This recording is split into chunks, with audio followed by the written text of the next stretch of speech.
Welcome back to Rambling About Wrestling, the only show where the saying "catch me if you can" is quite easy, because I cannot run. Today, we have a review of Catch Pro Wrestling's We Don't Promote Chaos, We Deserve It. They do seem to promote chaos, though, given some of the transpirings in the show, especially the Keaton Krishna Tony Wright bit. If that wasn't promoting chaos with nobody trying to break it up, I'm not so sure. Right, let's get straight into it. Rapid fire. Scott Oberman v. Aiton Steen. What did you think of it, Sam? I'm going to echo a sentiment that has been shared already about this match. For what it was fine. You know, there was nothing on the line. It was just two good workers having a good match. The crowd seemed, got the crowd engaged quickly, which is probably why you put Aiton Steen on as the first match, because he will engage a crowd, and Scott Oman, definitely. They're two workers who do great at drawing a crowd, into, their storyline through moves and everything. And yeah, I just think it wasn't either man's best, but it didn't need to be. It just needed to open the night up right, and it did. I think I said that during the preview. It was never going to be it was the least anticipated match in my book, because it was obvious who was winning. And they're both good, but it was fine. I loved the diving headbutt, though. That was wild from Steen, flying across the entire ring. Slightly smaller than a usual ring, but he did fly for that headbutt. Another standout was actually the ending of the match. A second rope diamond cutter from Scott Oman, which it's always weird seeing Scott Oman fly, because with his moves, you don't really expect a guy that big to be able to fly, but he does. Yeah. Not the traditional Spirit of the Blues to end it, but did its job, got the 3 count. Scott Oberman's still 100% win rate in Catch. We'll get on to why that might change in a second. But first, the 4-corner survival match. Troy Ryan defeated Brady Phillips, Ian Skinner, and Vusic. Of course, as Ian Skinner was making his entrance, possibly the funniest bit of the night, mocked Aiton Steen, who delivered a kick swiftly to the penile area and left him writhing in pain. What did you think of this one? This one, I feel like this match might get a little bit forgotten about when people look back on this event. But it's not that it was a bad match. It was just the fact of it was a good match, but because it was in the middle of the card, it didn't really, have as much chance to stand out, especially with the two matches it was between being what they are. But I actually preferred this match to the opener. I actually preferred this, because I feel like the dynamic of the match, because originally we're going to be like, this the whole dynamic of the match is going to be Ian Skinner watch from the side and he's going to steal it. But no, he actually got involved after a good opening 5 or so minutes between Vusic, Bradley Phillips, and Troy Ryan. Brady Phillips. He gets this wrong every single time. One of these days you're catching a lariat. I'm not seen Bradley Phillips wrestle before, so it was nice, to see it, and he's good, isn't he? He is very good. Bulletproof Brady Phillips, former GMAC champion, former catchweight champion. Sorry, my bad. Yeah. He did a move, and I don't watch AEW, but it was I think it's one Adam Page does, where he goes off the ropes, does a spin and a clothesline. The recoil lariat there, not the buckshot lariat which Adam Page does when he flips over the top rope, but a lariat nonetheless. I did think it was really good when I believe it was Vusic had Troy Ryan or Ian Skinner in a sharpshooter, and then Brady Phillips, Bradley as you'd say, hit a recoil lariat onto the back of him and almost picked up the win. That was really good. Yeah, there was another thing about my camera went off for a second there. There was nothing about this match which I thought were good, and I'll quote it. It's from Michael, who came with us, who I knew, and he said, in the four-way, they broke up a submission by Troy Ryan. I think it was Troy Ryan in the Vusic had him in the submission, and he put his arm on Ian Skinner to pin him. Yeah. And then that caused Vusic to reposition the submission to get his arm off, which led to Troy Ryan being able to get out as it was happening. And he said, I've never heard so many nerds mumble in unison. That was a unique spot, that. I mean, yeah, it was a very technically well wrestled match with all the different attempts at winning. Troy Ryan winning with what I believe's called the meat spin. Until somebody corrects me, it's the meat spin. He's part of the meat wagon and he spins his opponent. I'm 95% sure it is called the meat spin. Have you seen a lot of meat spin? I mean, I've watched him wrestle a fair bit, so I'd assume I'm a meat spinning a meat spin enthusiast. Sorry. Do you know the website in which you're making reference to? Yes, I'm not thick. The joke, you've killed the joke now. No, I'm gonna have to edit this bit out because the joke is that I'm meant to not know.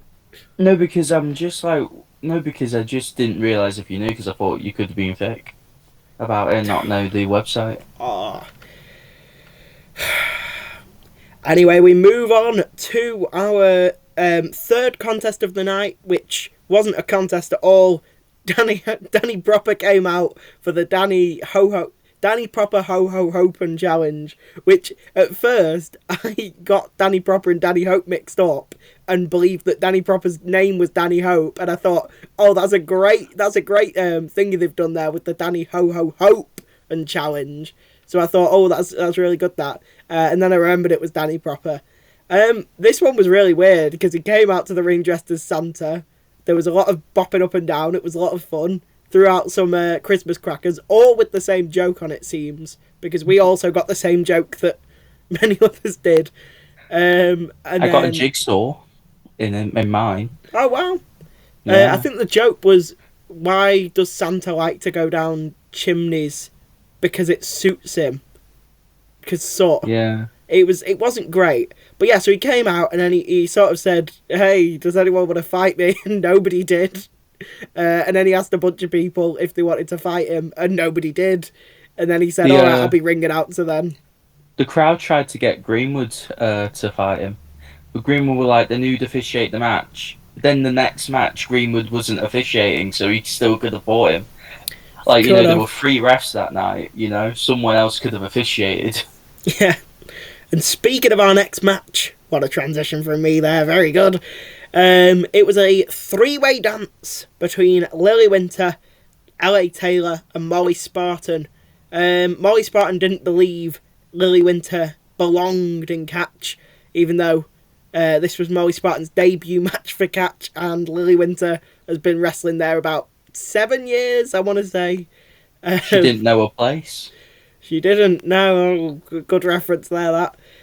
I love LA Taylor. I haven't seen her in ages, and it's such a shame that she wasn't the focus of this match, because I was more focused on seeing Lily Winter win, and I forgot to savour the memories of LA Taylor being involved. Of course, part of the Lana Austin experience was the last time I saw her, which was a fair few years back, and ever since she's won Tag Gold.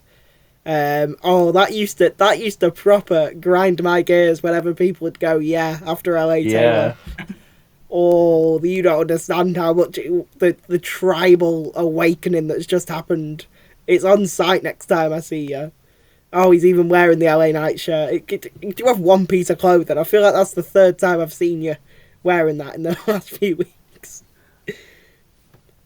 But yeah, what did you think of the 3-way dance here? And the aftermath. So I think this was the first match which went into the crowd, if I'm correct. You are. Not the last one, but actually it is the last one, because the other thing I'm thinking of wasn't a match. Scotty So Rourke yeah. and Teddy Ray did go into the crowd during Oh this. yeah, okay. A little bit, kind of. So yeah, they went to the bar. Not Sheamus and Cesaro. The actual, um, bar where you get pints. And I think the story of the match was interesting, considering Lily Winter was, is a Manchester regular. So if you didn't because I didn't know Molly Spartan or LA Taylor before this match, I want to get to know them a bit more now because they were great in this match. But from my perspective, I was like, why is Lily Winter being portrayed as the outsider when she's the one that I know because of keeping up with Manchester-based wrestling? Obviously, if you were more, into the scene, I guess the storyline could have made a little bit more sense.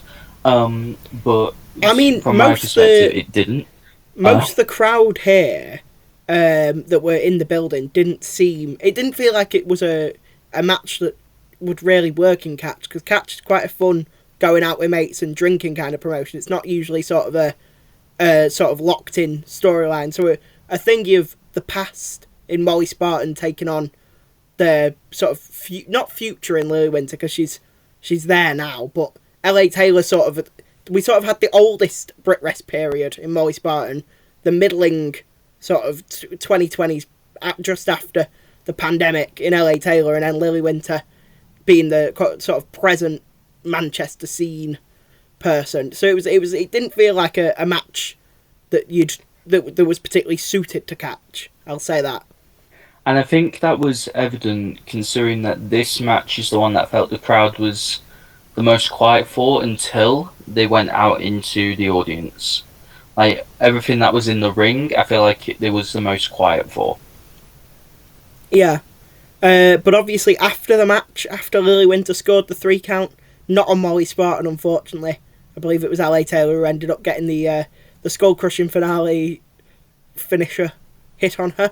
Lily Winter announced that Lucy Sky was involved in this match somewhat. Yeah, I didn't midway, quite see it due to it happening in the crowd, but she was hidden in the crowd. I was able to see it because I'm taller than you. What happened was Lucy, she was in the crowd with a Catch Women's Championship, and I think Molly Spartan pushed Lily Winter into Lucy Sky, from what I could see, and then Lucy Sky punched Lily Winter. And so that is what led to this angle after the match with Lily Winter. Well, yeah, Lily Winter's been chasing the goal for quite some time, and on, I want to say January 25th, but I don't know why that's... 26th. 26th. She'll be getting her final shot at the Women's Championship. It feels like she should have been champion for at least 6 months now, I want to say, but we sort of got lost in the shuffle of Holly Hudson not being able to make it one night, and suddenly Lucy Sky was champion and all that nonsense going on. But it looks like Lily Winter will finally be getting her gold, but if she doesn't win the title, she'll go back to ring announcing. I assume it's just in Catch. I assume her entire career isn't on the line. But she did come up as a merch seller / ring announcer in Catch. It was only until 2021, I want to say, where she was able to step in front of a Catch audience, in ring at least, for the first time. We had that because we had a pandemic. Yeah, I was going to say it was 2020. It might have been 2022. I don't know my Catch lore as much, but I do know it was at Resurgence, an all-women's show, where she made a Catch debut, I believe. It might have even been her wrestling debut, but I don't know my bananas enough. So let's just move on swiftly from that. The nerd doesn't know enough. But yeah, it'll be her last shot at the title, or she'll have to go back to ring announcing should she lose. But after that came, I believe, an intermission. I want to say it was an intermission. Yes, it was. And then our second half kicked off with Tony Wright. Was it? Oh no, was it Big T first? Yeah, it was Big T. See, I personally think Tony Wright v Keenan went in between that, but Big T defeated a person from Catch's past for the GMAC title. That person was Sexy Kevin Lloyd. I didn't know a thing about him, and I still don't. But I mean, he seemed good. He had Big T on the ropes at certain points with the working of the arm and other. He was from Wigan. That's all I know. Yes, he wrestled and a in fuck Wigan chant was started by some people, not me, of course. It was because Lucy Sky and is from Wigan. Yeah, foreign heel Kevin Lloyd from Wigan, and foreign heel Lucy Sky both making an appearance on this card. I can make an addendum to the previous segment. That was her second match, and it was at so it was Lily Winter versus Lucy Sky, at Hostile Show 1 in 2022. Red belt title #1 contendership, but her actual first match was against Mel Price in Prize, the Greatest Show in the Galaxy. Oh wow! Never heard of that promotion, but maybe we'll check it out one day. Yeah, in Richmond it is. Richmond? Yes. Oh wow! This was back when Meatwagon were called Synergy. Yes. We know a Richmond Place club in Hertfordshire. I was going to say, Ted Lasso probably doesn't feel like he'd be promoting wrestling shows, but especially not giving Lily Winter a shot on the first card. We've got a bit sidetracked though. Big T v Kevin Lloyd. What did you think of Kevin Lloyd?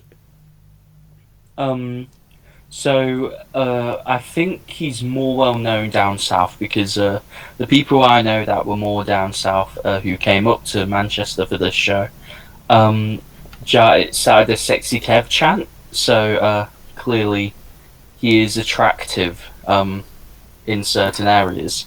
And it was really interesting because this was the first time that we've seen Big T sort of not be like, in charge for most of the match, because he was getting stuck at every turn by Kevin's submission style wrestling, working on the arms, which is an effective strategy. Big T, he's got some of the most powerful chops in the Manchester scene.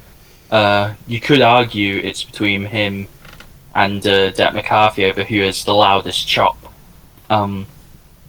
Absolutely nowhere near. Deck McCarthy's are nowhere near Big T's. Big T's, I actually heard the roof shaking.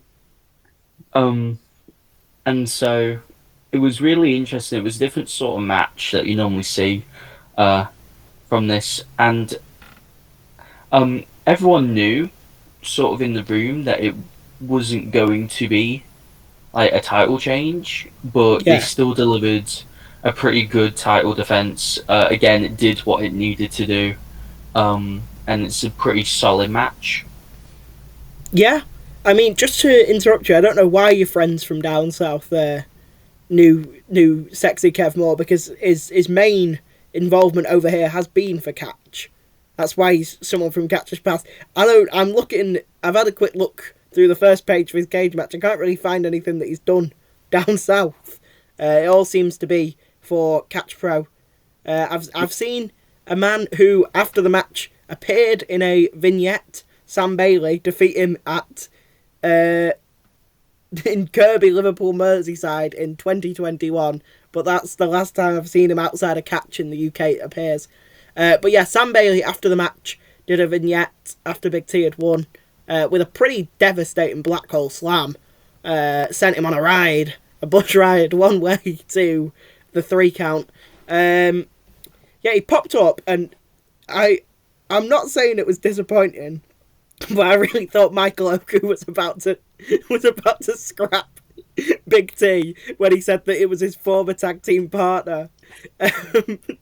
Obviously, I don't know enough about Big T, but I actually had to cut a bit out of the videos last night when I'm going, oh my god, it's Oku, oh my god, it's Oku. I love Sam Bailey, though, and I think he'll put on a really good technical match with Big T. And of course, Big T's arm has to have been weakened by Kevin Lloyd, so perhaps that was all a smart strategy by the Be More Bailey guy. He's not really the head of the Future Shock PC outside of... I don't know what his gimmick is outside of Future Shock. That bastard Bailey. Yeah. That damn Bailey. Oh, that's Gene Money. That's Gene Money's name. Oh, it gets worse. It gets worse. I'm never being invited back to Future Shock. Blacklisted. Yeah. Right. And now we can get to the best bit of the evening. The raffle.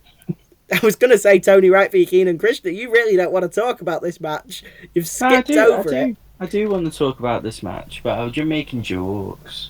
No, but I mean, I'm standing my ground here. I do think it happened before Big T's match. But... No, I don't think it did because there's something that happens in the segment which doesn't make sense to. Oh wait, no, I know this because the raffle happened just before the main, and and I remember Michael made a comment saying, "A man's just died, and we're doing a raffle." Oh, I actually thought that you were going to admit that you were wrong there. I'm still standing my ground. I don't care. No, because I only had that hat on for one match. Yeah, because it was given to you during the raffle. Anyway, which happened after what happened in this one. I'm correct. We'll go watch Rambling About Wrestling's finest piece of content, Benno Goes to Catch, after this recording, and tell you which one it was. I love those videos. They're so much fun to make. Anyway, Tony Wright came out here, and of course the crowd were hyped because it's Tony Wright, the GOAT, friend of Rambling About Wrestling. Check out the interview if you haven't already. Well, he was a friend before he let Gorgon beat up AJ, but that's a separate video. That's a separate incident. That's a very separate incident. This is chaos. We don't promote chaos. We deserve it. We deserve it. But yeah, so Tony Wright came out, and then Keenan Krishna came out and snuck up behind him like a cheeky bugger.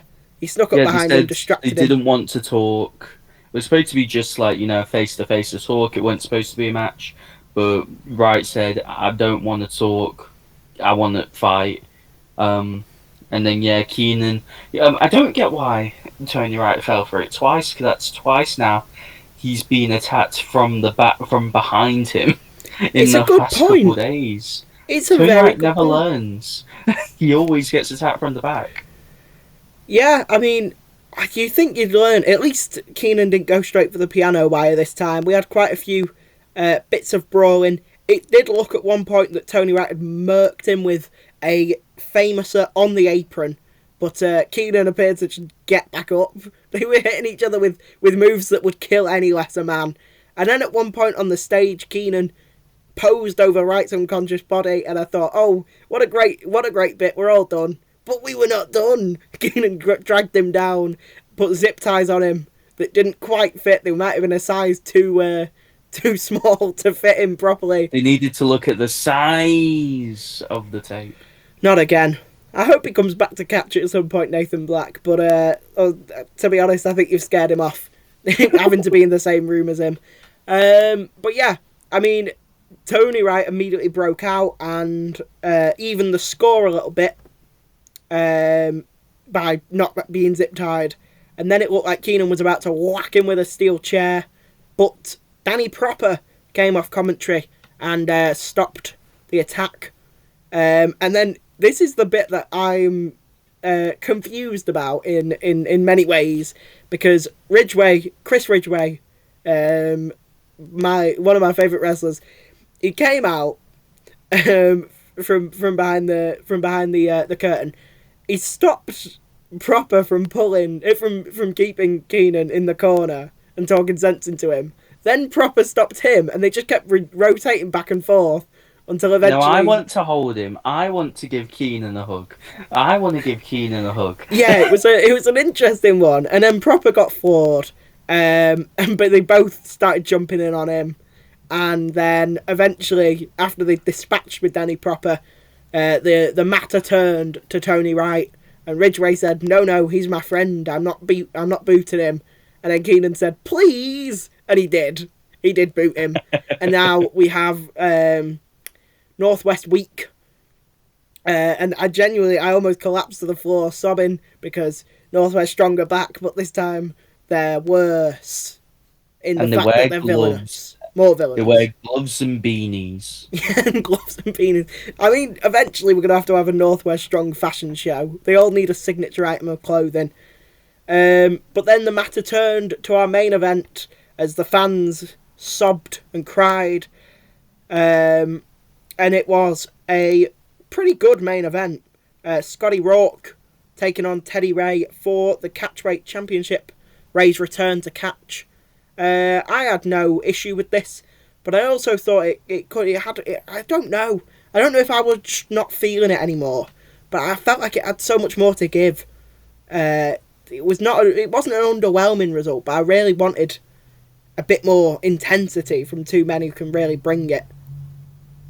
I get what you mean. I really enjoyed the match, but it did sort of feel like at points, there was a bit like a rest. And I know, for they've wrestled for a full half an hour almost. I think at 29 minutes they wrestled for. They nearly didn't beat the time limit. Yeah, I was going to say I thought they might be going to a time limit draw because of how. The second that 30-minute time limit got announced, I thought, yeah, no, this is a time limit draw, and they subverted my expectations. Well, we were thinking because they kept announcing what the time was for each match. I think only Big T's Open Challenge was the only match to not have a time limit, which is ironic because I think that was the shortest match on the card. So we thought, when it got to the main event, oh, this is going to be the one where the time limit gets a thing. And it makes sense, because both of them are big and you can run this. We thought, the anniversary shows, the next show in the calendar, run it at that because it feels like a big fight, and then run it with a stipulation, maybe no holds barred or anything. But no. But I feel like if you put it all together, it's less than the sum of its parts. 'Cause the moments were great, but the times in between the moments, there was a bit of downtime. There was a lot of roll-up sequences where they just roll each other up over and over and over.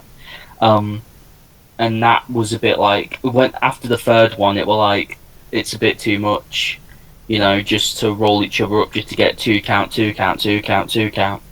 You get what I mean? Yeah. No, I do know entirely. And also, it felt like another subverting of our expectations because Rourke didn't win with the chin check.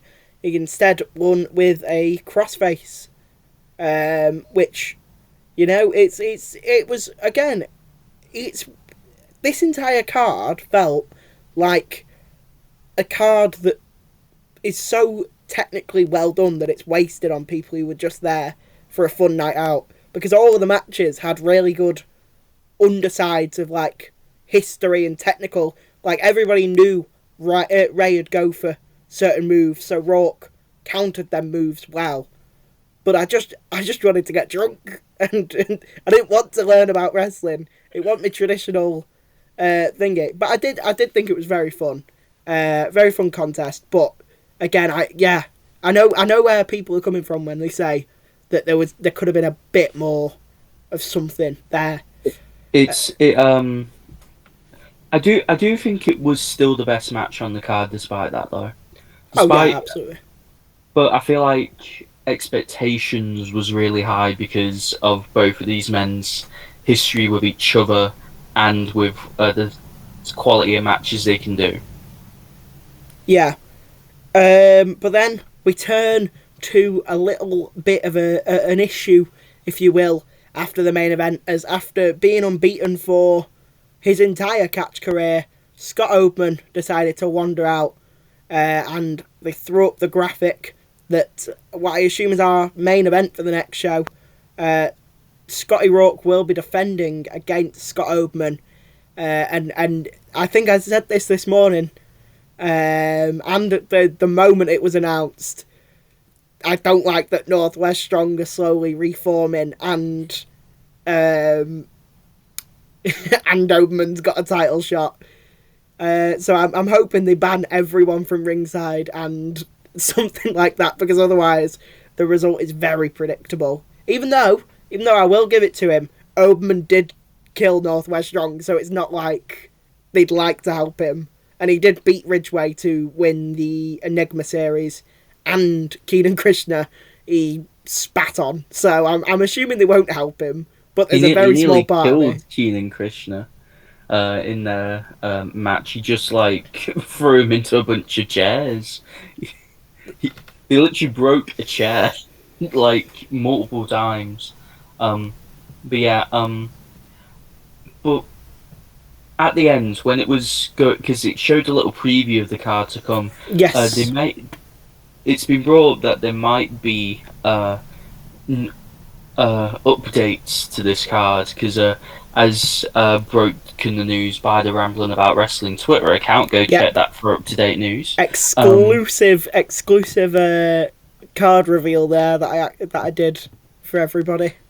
Yeah, there was one match where it was Wright versus Keenan in an officially sanctioned match, and Danny Proper tweeted out, quote tweeted me when I brought this up, saying that he doesn't care what the graphics said at the end. He wants both Ridgeway and Keenan at the next show.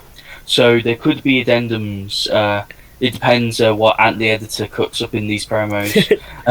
The card is subject to change, but I doubt it will. I think they'll be building to a tag match one day, but I think we need Keenan and Wright to wrestle one-on-one next time, just purely because they have such a... I mean, Keenan tried to kill him with piano wire. I wouldn't be wanting other people involved in my business. I'd want a crack at him one-on-one. But our official card, as far as we're concerned, and this is an exclusive that they popped up at the end of the last show, we've got Henry Faust v Declan McCarthy. That will be godly. And I mean, there was genuinely, like you said before with the nerds rambling, we were all rambling about that one. There was murmurs the second that one got thrown up. Scott Oberman will take on Scotty Rourke, of course. Troy Ryan will take on Brady Phillips. That'll be an amazing one as well. Of course, they had a lot of chemistry during that four-way. I'd like to see how they technically wrestle next time as well. Sam Bailey challenging Big T for the GMAC Championship, which I have an issue with, in the fact that the Greater Manchester Athletic Commission shouldn't be sanctioning a match for somebody, a title match for someone who has never stepped into a catch ring. But I'm thinking, with how long he's been around, what if Sam Bailey is on the GMAC commission? Oh my gosh, we've cracked it. Tom Bowler has brought Sam Bailey in as an officiant. And also Aiton Steen versus Ian Skinner, which another fun one. And of course, Skinner needs to get his lick back for Steen. That's probably going to open, I think. Really? Oh, okay. I was thinking more... Just because Aiton Steen has... now that's 2 cards in a row where he's opened and got the crowd excited for the night to come. I think Aiton Steen is a brilliant performer to like hype up a crowd for the night of wrestling. So yeah, I think that Aiton Steen versus Ian Skinner will open. Yeah, and then I personally think this one will open. Lily Winter beating Lucy Sky for the championship. If they don't, I'll be quite sad, but especially because we'd lose Mark as the ring announcer, because she'd go back to ring announcing. But it could be either that opens, and I mean that's a pretty good card. So January 26th, was it? Yeah. Yeah. Get on down to catch and catch it. Just quickly, can I just say I want to know what was your spot of the night for this card? My spot of the night was probably Ray and Rourke tearing the lights down and Greenwood having to dangle on top of the rope. Alternatively, my real spot of the night was that recoil lariat to the back of Vusic's head, because it was dead cool. My spot of the night, it was during the women's match, as they're brawling in the crowd, L.A. Taylor, and Molly Spartan. Molly Spartan goes for a catchphrase. You need to know your place. And L.A. Taylor just grabs her mid catchphrase and just chucks her out the fire exit. She's not from Newcastle. That's an awful impression. Anyway, my real question to you at home is, what was your favourite spot of the night if you were there? And I'd like you to drop your answers in the comments and down below. But until then, I've been Jackie Benno, he's been Samuel Doherty, and goodbye.